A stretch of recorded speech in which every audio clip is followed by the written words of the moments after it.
पारसी जानते हैं, बंबई तो पारसियों की ही थी पहले।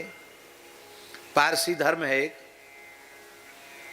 पारसियों के धर्म ग्रंथ में एक बात लिखी है, पारसियों के धर्म ग्रंथ में एक बात लिखी है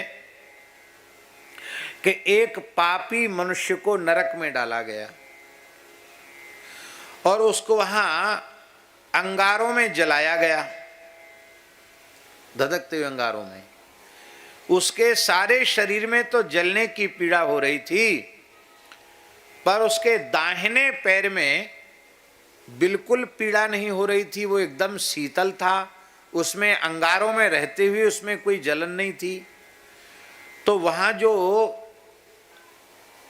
जमदूत थे उनको बड़ा आश्चर्य हुआ कि ये पापी मनुष्य, इसके पैर में, दाहिने पैर में कोई पीड़ा नहीं हो रही है, क्या बात है। तो वहां का जो देवता था उससे पूछा गया कि इस पापी मनुष्य के पैर में पीड़ा क्यों नहीं हो रही है। तो उन्होंने कहा ये कथाएं सब हम लोगों की ही हैं, अपने अपने ढंग से लोगों ने लिखी हैं।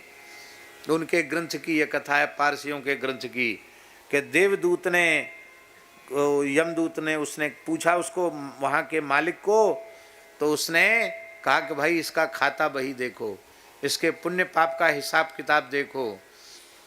तब हिसाब किताब देखने पर पता चला, हमारे हिसाब किताब देखने वाले को चित्रगुप्त कहते हैं, तो चित्रगुप्त ने हिसाब किताब देखा तो उन्होंने कहा इस पापी मनुष्य ने एक बार धोखे से एक पुण्य का काम किया। क्या काम किया? एक भूखी गाय भूख के कारण तड़फ रही थी, पर बांधने वाले ने उसको रस्से से बांध दिया था। तो इसने क्या किया कि वो गाय ऐसे घास खाने के लिए वो बढ़ रही थी, पर वो गट्ठर आगे था और गाय वहां तक पहुंच नहीं थी, रस्सी से बंधी हुई थी। तो इसने अपने दाहिने पैर से घास के गट्ठर को गाय के पास तक पहुंचा दिया था।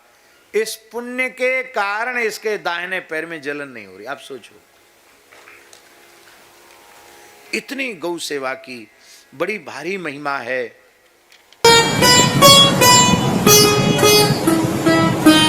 श्री सीताराम प्रतिदिन सत्संग एवं दर्शन के लिए श्री महाराज जी के ऑफिशियल चैनल को जरूर सब्सक्राइब करें।